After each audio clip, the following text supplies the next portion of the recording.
We have a really special guest with us today. One of the people that are considered to be probably from the 50 most influential Jews in the world is the founder of United Hatzalah, Eli Beer. United Hatzalah is Israel's largest volunteer EMS organization. They respond to over 2,000 daily emergencies. And on October 7th, thousands of volunteers risked their lives to provide critical medical care and aid in southern Israel. Even as ambulances withdrew, United Hatzalah's innovation, including the AmbuCycle, that's brought to you right here, and the GPS-based dispatches ensured fast responses that literally saved lives in a way that could not have been done otherwise. Eli Beer emphasizes the readiness for future crises while maintaining their goal of reaching every emergency within 90 seconds. The idea is every second counts when it comes to saving life. Does anybody here know what the word pikuach nefesh means? What is pikuach nefesh? Pikuach nefesh is a concept in Judaism of what normally is translated as saving a life. But here's a fun fact. And I remember just a few minutes ago, when Eli was presenting to the middle schoolers, you asked Rabbi Pearl, what's the translation of pikuach nefesh? So mostly they translate it as saving lives, but it's actually not what it means. Lefakeach means to supervise, or to be responsible for, or to monitor. Pikuach nefesh means that we see it as our obligation to supervise and to monitor somebody else's life, to help them and to save their life ultimately, of course. So without further ado, let's give a warm welcome to Eli Beer, founder of United Hatzalah.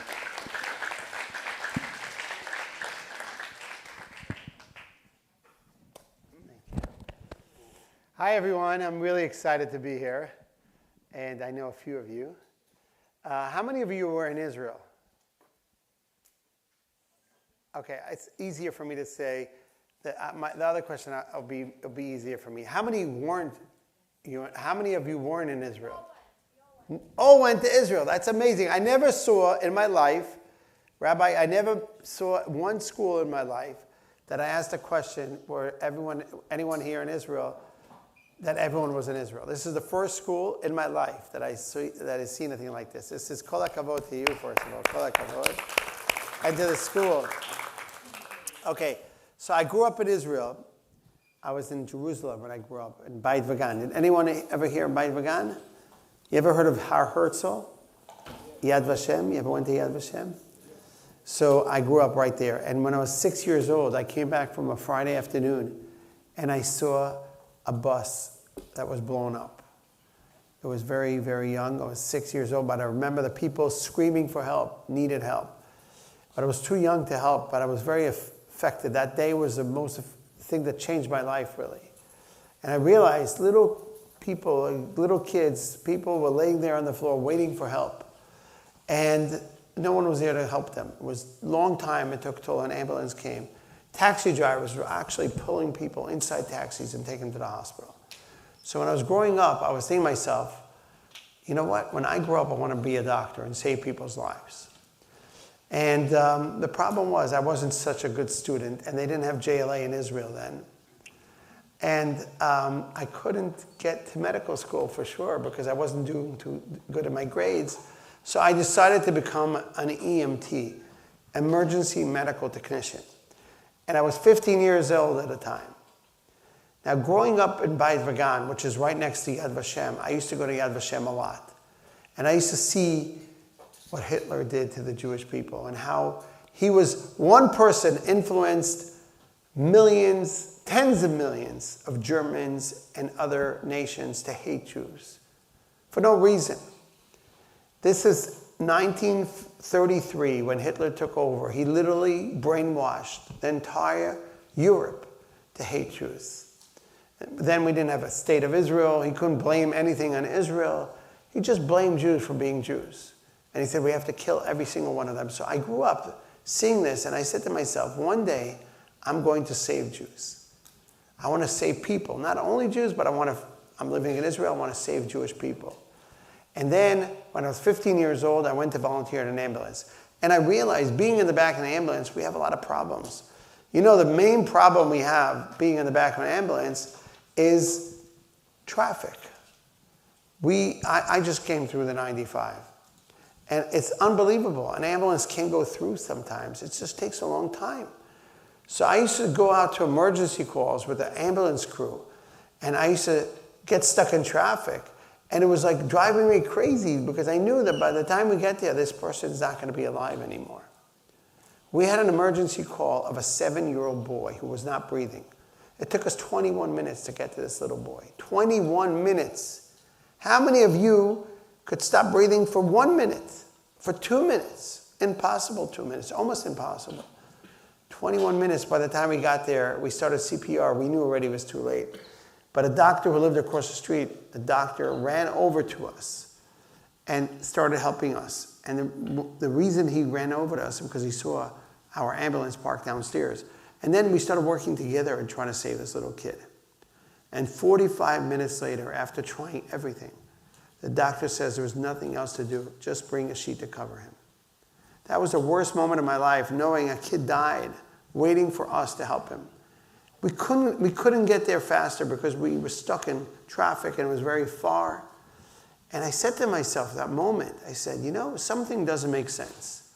Why do we have ambulances saving lives, but we don't have anyone before the ambulance? What about the neighbors? What about the neighbor across the street who was a doctor? How many kids here know CPR? At least 7, 8 kids here know CPR, maybe 10. Imagine yourself that they have an emergency outside of this shul, this synagogue. They have, of the Beit Midrash, they have an incident outside. Someone is choking. And you have 10 people in the room who know how to save a life of that choking person. But you're just sitting in the Beit Midrash, and an ambulance comes after 21 minutes. But you could have saved that little kid, right? Think about it. I was thinking about it 1989 when I was in the back of the ambulance after that terrible incident. And I said, I'm going to solve that problem. The problem that no one comes before an ambulance should be solved. I'm going to create Hatzalah in Israel.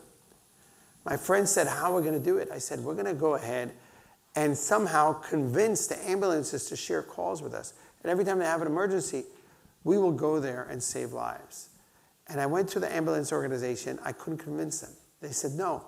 If someone calls for help, they must get an ambulance. We're not going to share calls randomly with some children, with kids, with random people we don't even know. It's our responsibility. We have liability. We have insurance. We have different problems. They didn't want to share the calls. So I was stuck with a great idea, but I didn't have a way of implementing this idea. What would you do? What would you do? Would you just give up because the ambulances don't want to share calls? What would you do? Make your own number. I like that idea. But then in Israel, that's a good idea. I like that idea. That's easy today to say. But 1989, just to get a number, you would wait for a year maybe. And also, how do you advertise this number? Not easy. You need a lot of money to advertise the number so people know. Now here in Florida, you all know Hatzalah here in Florida. They do amazing work. People know the number. It's easy to advertise through social media. So what happened was, 1989, we were stuck with a great idea, but we didn't know how to implement it. So then I remember watching, ever heard of Spider-Man, right? Is Spider-Man part of what you watch? What's that new show called? Stranger Things. Do you know what that is? Yeah. So they have like a walkie-talkie. You know what a walkie-talkie is, right? So then they used to have walkie-talkies that you could actually change the channels and like put a number in and get into the police walkie-talkie, like break into the police walkie-talkie and hear everything that goes on. It was called scanners. Your parents or grandparents know what that is. So I decided I'm going to buy 2 police scanners and I'm going to break into the police and fire and ambulances. It wasn't so legal, let me tell you the truth, but I knew that if I don't do that, we're not going to save lives. I want to get to every emergency in 90 seconds. Being in the back of the ambulance, I used to see us in traffic. We can't move anywhere, but I used to see motorcycles passing us to deliver pizza. And I used to see these guys from the pizza guys going to deliver pizza, and we're stuck in traffic. I used to say to my friends, it doesn't make sense that motorcycles for pizza get there faster than ambulances. The pizza gets there when it's still hot, and we get there when the patients are cold. Does it make sense to you? I said I told my friends as a joke, if I ever choke, call for a pizza. They're going to save my life. The ambulance is not going to get there fast. You know what the average response time was in 1989 in Israel for an ambulance? Guess. What is that? 15 minutes? Very close. 17 minutes for an ambulance to come. 17 minutes. Think about it. So I said, I'm going to get motorcycles with volunteers to respond to calls. Now that we have these scanners, we will know what's going on, and we will get there before them. The first emergency that I responded to as a child, 16 years old, I got to a call of a 70-year-old man who was hit by a car, and he was laying on the floor bleeding, and I ran over to him, and he was bleeding from his neck. And I had no medical equipment on me because I just ran there by foot. It took me 30 seconds to get there. When I arrived, I knew I have to stop his bleeding. He was bleeding from his neck, but I didn't have bandages, so I took my yarmulke off my head, and I folded it, and I just pushed it in as much as I could. And waited and waited and waited for an ambulance. And it stopped the bleeding. It actually stopped the bleeding. We put pressure. And eventually, the ambulance took the person to the hospital. I didn't know if he'll survive or not. And then a miracle happened. 2 days later, I get a phone call. Someone says, are you Eli Beer? I said, yes. This man says, my father was treated by you on Apisgah Street in Beit Vegan. And he said, my father was saved by you. And he woke up this morning in Hadassah Hospital. He wants to thank you for saving his life. And I started crying. This is the first time I actually saved someone. I was in the back of an ambulance for a year and a half, and I never saved anyone. And that's when I realized it's easy if you get there fast enough. You get there to save people's life. If you get there 1 second too late, you can't reverse it. I went to visit this person in the hospital. He was an older man, and he gave me a hug, and he said, Toda rabba she'etzalta oti. Thank you so much for saving me. And I had the chills in my body. I started crying again. And he gave me this great hug. And then when he took his hands off me, I saw he had a number on his arm. And that number changed my life. Seeing that number, you know what that means, right? A Holocaust survivor from Auschwitz. And I realized I just saved someone's life. And the reason I saved his life was not because I was such a professor in medicine. No, I was a simple EMT. Every one of us could save a life. Anyone who knows how to train a little and learn a basic life support could be actually a lifesaver. The reason I saved his life was because I got there in 90 seconds. Less than 90 seconds. And I decided that moment, I was 16 years old, I'm going to focus my life in saving lives. I want to save 6 million Jews. Could I save 6 million Jews? Hitler killed 6 million Jews. I want to save 6 million Jews. How do I do that? I get other volunteers to work for me. I can't do it myself. If I was a doctor, I realized that if I ended up being a doctor and I went to Harvard, let's say I was accepted to Harvard. First of all, if I was accepted to JLA, right? Then I went to Harvard, let's say. I was a doctor. I could save maybe 10 lives, 20 lives, 100 lives in my lifetime, maybe, if I'm a really good doctor.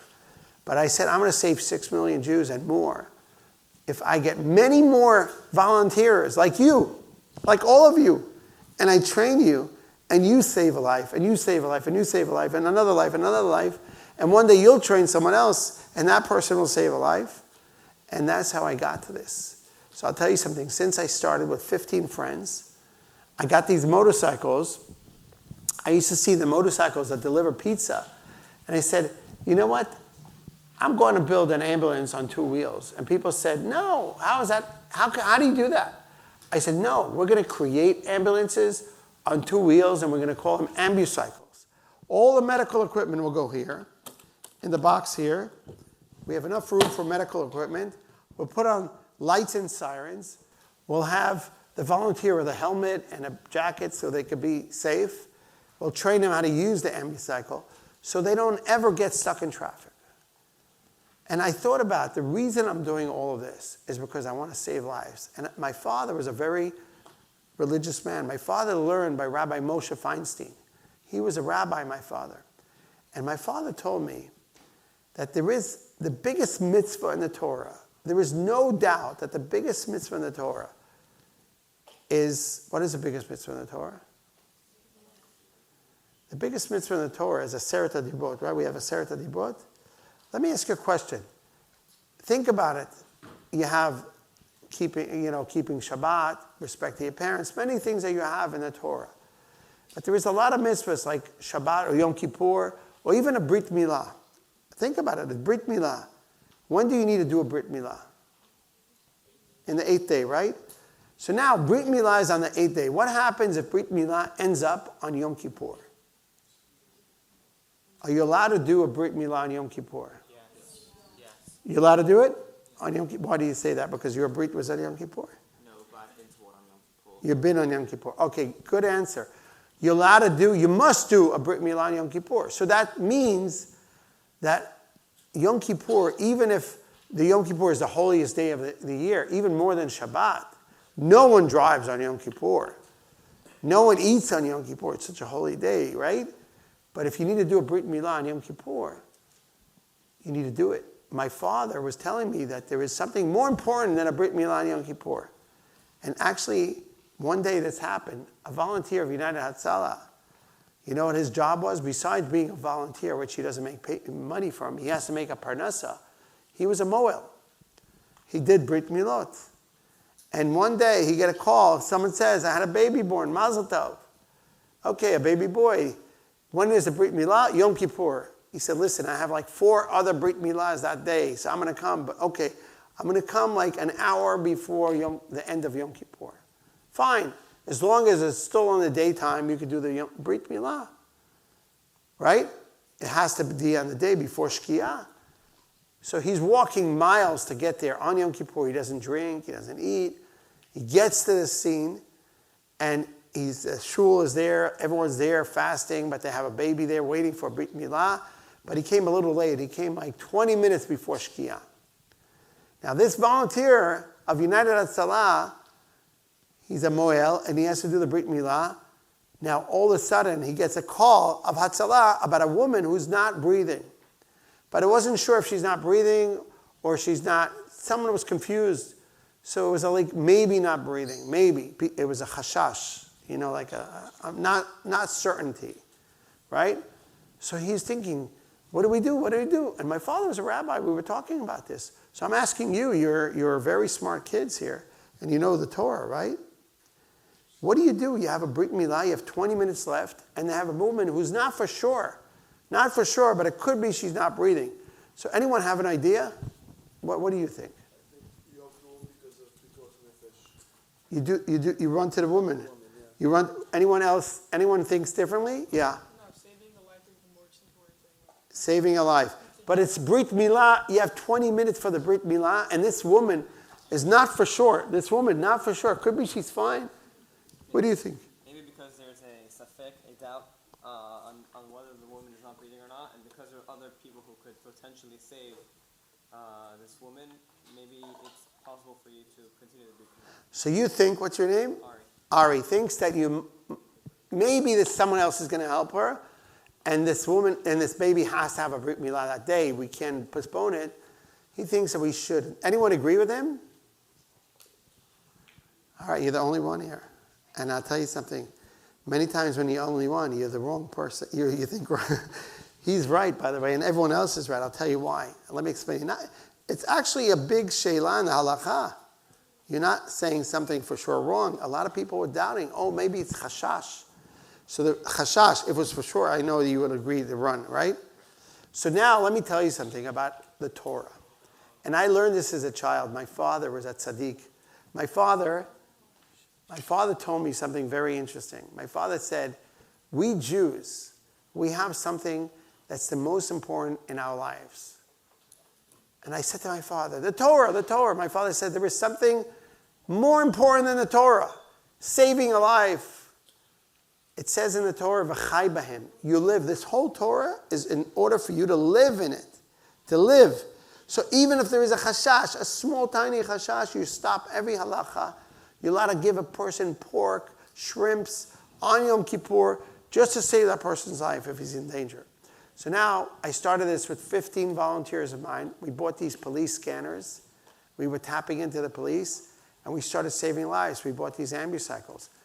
You know how many people we treated since we started? We treated over 8 million people.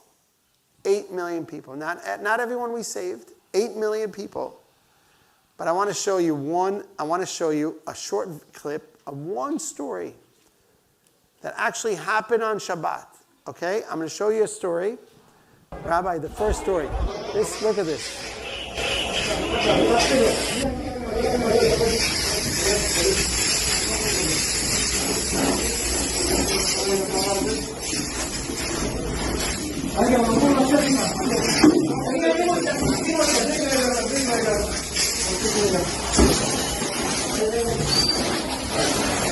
תן לו לצאת, סגור מים, סגור מים, סגור מים, סגור מים, סגור מים.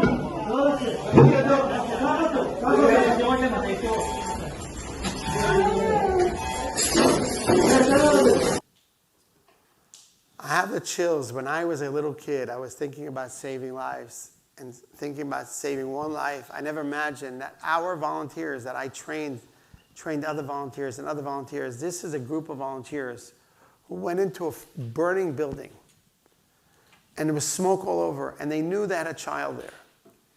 And they rushed up with the firefighters, and they had actually, the firefighter was also a volunteer of Hatzalah, and the policeman was also a volunteer of Hatzalah, and they actually rescued a little child that was choking to death. And Baruch Hashem, they saved his life. And I'm thinking about it. They got there in seconds. You know, fire goes really quick. Unfortunately, a lot of people die every year. But I say to my volunteers, you know, you think you go into dangerous places. You don't think about yourself. You think about other people. Of course, you need to be very careful. But when you're a volunteer, the value of volunteers is like such an important chesed. Olam chesed ibaneh. If you know what that means, the whole world will be built by chesed, right? Olam chesed is, the world is created by chesed. If people didn't do chesed, this world would look like Sodom v'Amorah. Mamash. If we didn't have chesed, if this happened in Sodom v'Amorah, this kid would have been died. Think, what is Sodom v'Amorah, right? Did they have one tzaddik in Sodom v'Amorah? If they had Hatzalah there, that city would have been saved. This is Olam Chesed Ibaneh, V'ahavta l'reacha kamocha, the values. So I'm just going to finish with a story, a personal story. On October 7th, I'm sure all of you, every single one of you were affected. I don't know if you were in Israel. How many were you in Israel on October 7th? 1, 2 kids, 3 kids in Israel. So I'm sure you felt it, like I felt it. I ran to the Hatzalah Center 7:15 in the morning. When I saw what was happening, I realized we're in a war. And every volunteer of Hatzalah was running down south. A lot of the army and the security said, you can't be here. It's too dangerous. It's a war zone. Hatzalah volunteers did not say, okay, we'll wait outside. They said, no, we're going in anyways. We don't care. We're running in anyways. By the way, they have a show on HBO Max. It's called One Day in October. You should watch that show. And on the 3rd episode, it's called Ambulance, about 3 religious volunteers of Hatzalah, religious. And they were going in to save lives on the 7th of October, on Shabbat, Simchat Torah. And the volunteer, you see it on the show, it's like a movie production. It was done based on 100% truth by actors. And they had a question there. They were driving the ambulance on Shabbat. And the walkie-talkie of Hatzalah says, you have to go here, don't go here, it's too dangerous. But the volunteer who was driving the ambulance says, I'm not putting it on the radio. And the other paramedic of Hatzalah says, why not? We need to hear what's going on. He said, no, it's Shabbat. We're not putting it on the radio.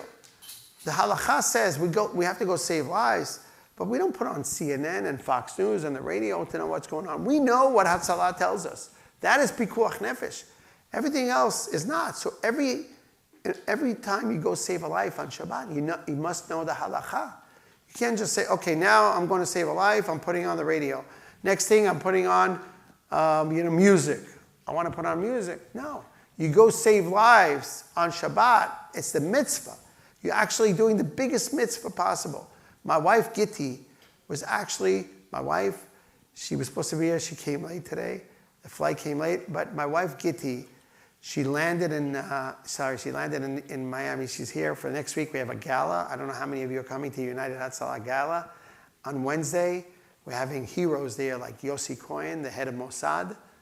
You know what the Mossad did? Mossad, you know? By the way, this is how we used to respond to emergency calls. How did we know about emergency calls? We used to use pagers. You know what pagers are? This is what the Mossad used in Hezbollah. So the head of Mossad is actually going to be here next week in Miami, and he's coming to the United Hatzalah Gala. So if you're not coming, you should make sure you should come. But in any case, my wife, on October 7th, I'm just showing, this is an incredible story. She left the home. She took my daughter went with her. My two son-in-laws went with her. She put on a bulletproof vest. You see these bulletproof vests? I actually brought it here. The bulletproof vests and helmets to protect the volunteers. And she wore it, and she went down south, and she went into the kibbutzim. I want to show you a short video of my wife, what she did on October 7th. Gitti. תיזהר. זה מחבר. נראה לי. הנה עוד הרוג. באוטו הזה. עוד הרוג. הנה עוד 3 הרוגים על הרצפה. להרוג? לא, אני בשוק ממה שהולך פה. קצת עינת הפרט אולי. My name is Eli Beer. On October 7th, I was shooken up like everyone else when we heard what was going on down south. I arrived pretty early in the morning, and for the first time in my life, I actually encountered such horrific scenes. I could never imagine that I would come across. Bodies scattered all over the streets, and cars outside of cars. Some were burning. Most of the people were shot point blank. There was nothing to be saved. I couldn't believe my own eyes. At about noon, a jeep came rushing towards us with a very severely wounded soldier inside. Looking at him, it was hard to imagine that we'd be able to save him. I noticed that he was wearing a wedding band on his right finger, and all I could think of is that this is a married man. He has children waiting for him at home. He has a wife waiting for him at home. So decided to jump right in and just give it everything I have. All around us, we heard gunshots, missiles exploding above our heads. We heard the sirens going off, but we were very, very invested. We intubated him and treated his traumatic injuries as best as we could. His situation was very critical, and at any point, we could have lost him. The ambulance driver drove him to the area where the helicopters were, and he was airlifted by medevac helicopter of Hatzalah to a hospital in Tel Aviv.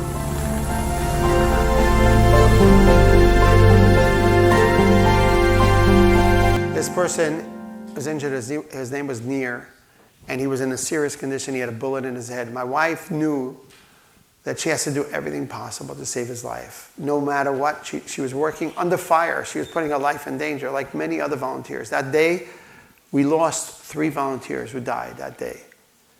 And my wife went in together with 1,700 other volunteers. And she didn't know if he'll survive or not. And then a few weeks later, she went to see what happened to him. She found out his name because she treated 41 people. 41 people she treated. And she said, I want to know what happened, if he survived or not. And it's an interesting story. It's worth for you to hear. And when my wife actually found out, she was in the hospital, Ichilov Hospital. She saw him in his bed. He was connected to machines. His wife was next to him.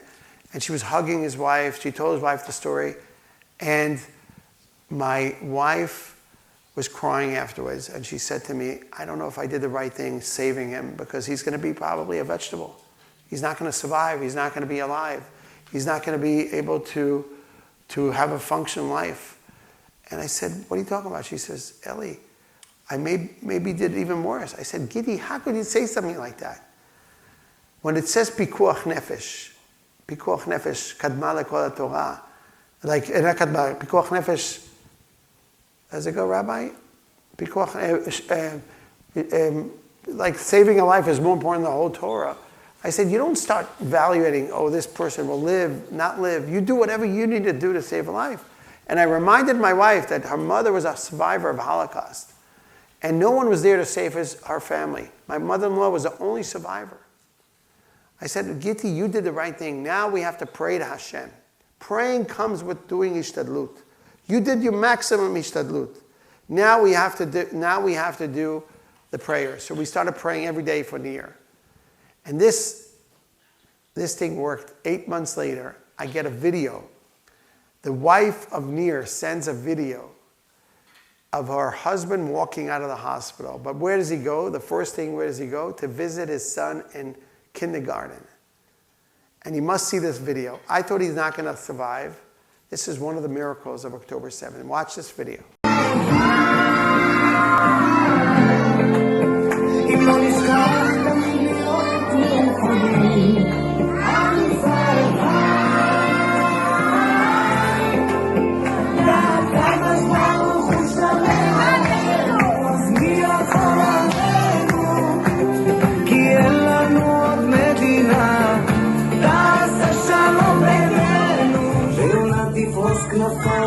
התקווה בת שנות 2000 עוד נצא לשיר ברחובות אם לא נשכח תמיד כמו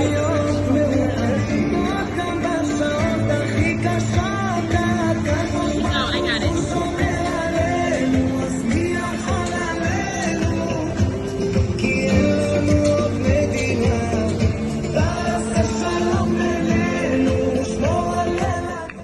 So this is the story of one out of many. And I just want to say one thing. I'm here in a school. That teaches you the values of Judaism, teaches you education for life about a lot of things, but the values of Judaism. And I'm here that I'm honored to speak in front of you and tell you that the values of Judaism is what you heard now. V'ahavta l'reacha kamocha. Giving others what you want others to do for you, right? The mitzvah of chesed. And pikuach nefesh, saving lives.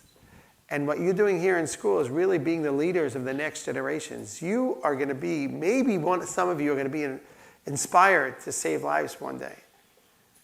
Or do anything, do anything. But one thing I'm going to tell you, never let anyone stop you from doing what you want to do if it comes to good things. So, Rabbi, we're having no questions out? Yeah, we absolutely. have questions. Okay, First of all, a round of applause to Eli Beer.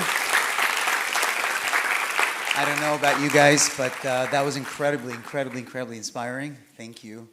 Open it up for questions. If you have questions, why don't you just step up to the microphone that's in the back over there that's going to be with me, and let's ask a few questions and engage in a little bit of a conversation. You can ask anything you want. Come on, guys. Come. All right, come.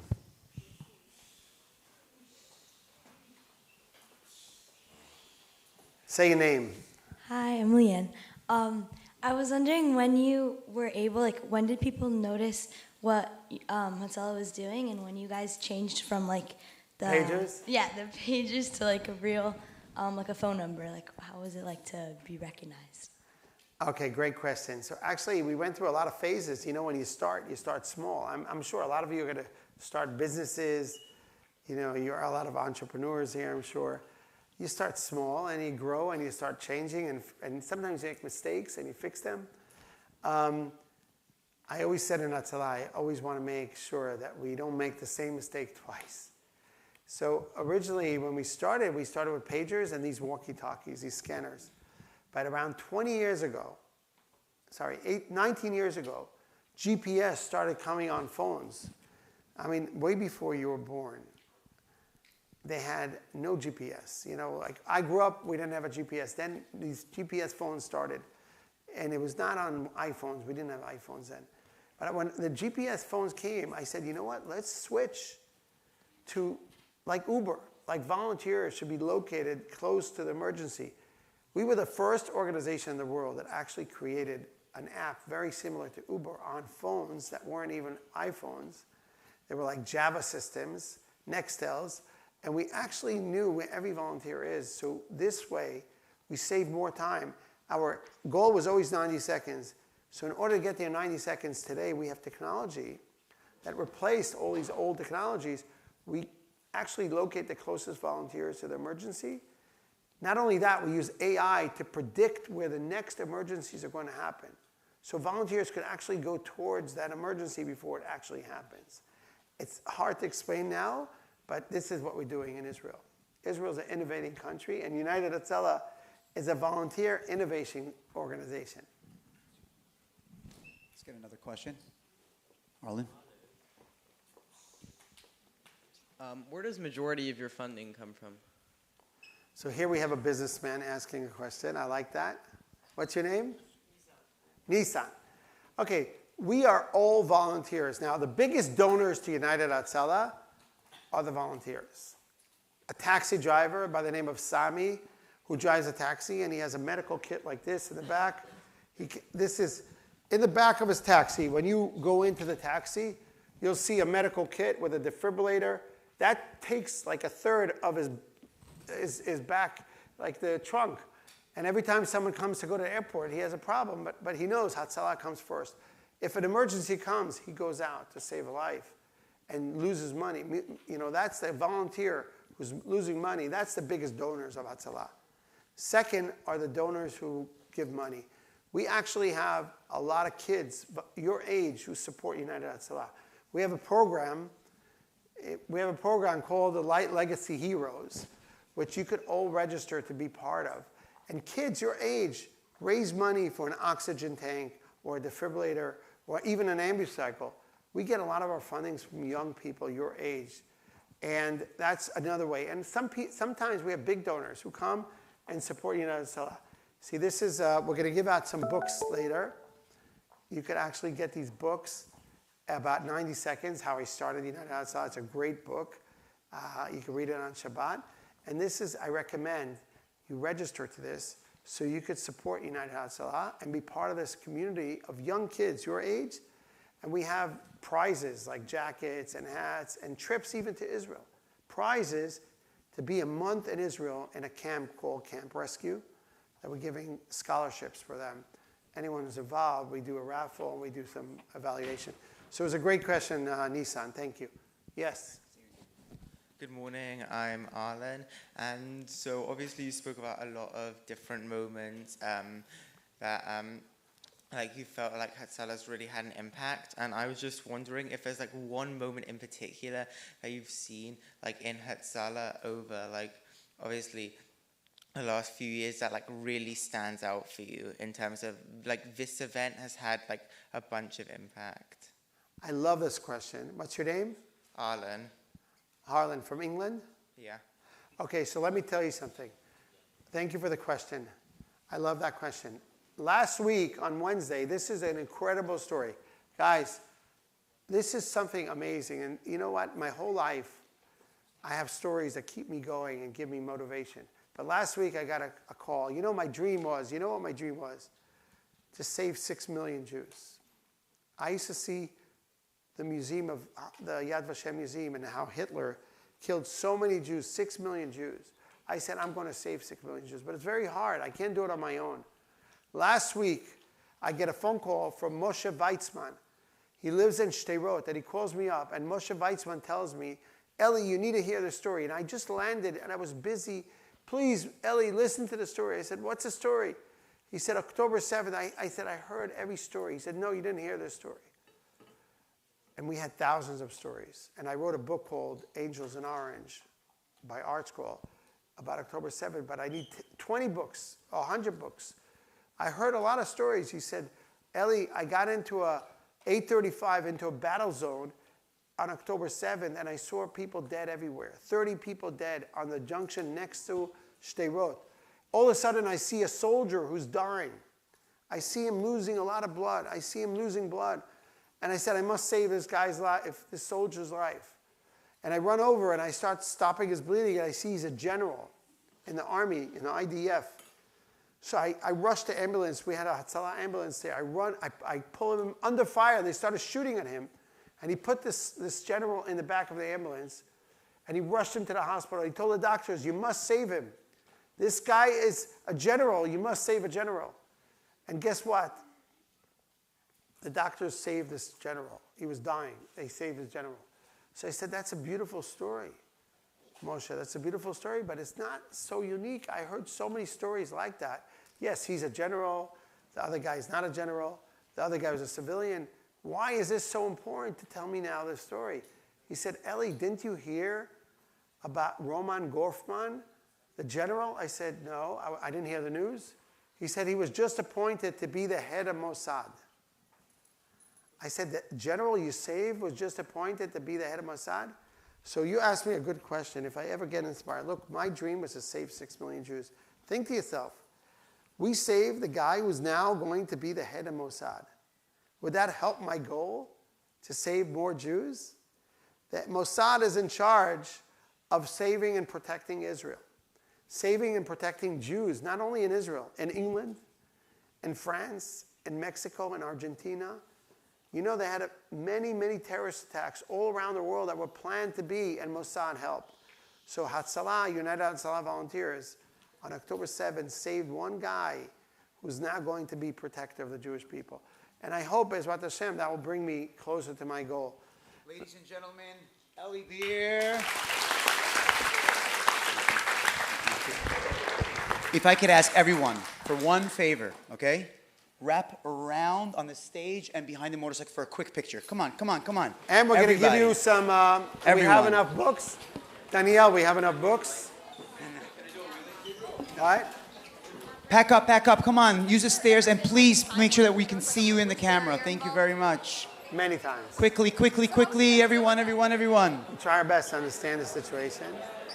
And then we somehow figure it out. You know, you understand about, you try breaking a teeth. All right.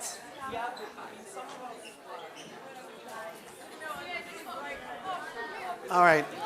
You're going to wear, who should wear this? Yeah. Okay.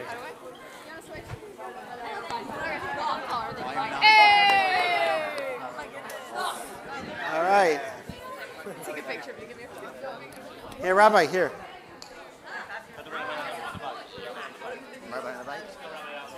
Yeah, you sit here. Oh, yeah. See me do a wheelie. Yeah.